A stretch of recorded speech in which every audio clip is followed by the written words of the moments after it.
2027లో రాబోతోంది ఈ రాజమౌళి మహేష్ బాబు సినిమా. రాజమౌళి సినిమాలకు పర్మనెంట్ మ్యూజిక్ డైరెక్టర్స్ ఉంటారేమో కానీ పర్మనెంట్ డైలాగ్ రైటర్ ఉండరు. ఆయన రకరకాల రైటర్లతో పని చేయించుకుంటూ ఉంటారు. బాహుబలికి 2 యంగ్ రైటర్లతో రాయించుకున్నారు. అదే సమయంలో దర్శకుడు దేవా కట్టా కూడా ఓచేయి అందించారు. తరువాత అదే దేవా కట్టా బాహుబలి ఓటీటీ సిరీస్ను కూడా చేశారు. తరువాత అదే రాజమౌళి బుర్రా సాయి మాధవ్తో కూడా పనిచేశారు. సినిమా మొత్తం పవర్ఫుల్ డైలాగులు అవసరం లేదు రాజమౌళికి. సరైన చోట్ల సరైన డైలాగులు పడితే చాలు.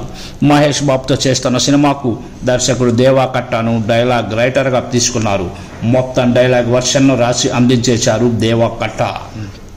దేవా కట్టా మంచి దర్శకుడు మాత్రమే కాదు, మంచి డైలాగ్ రైటర్ కూడా.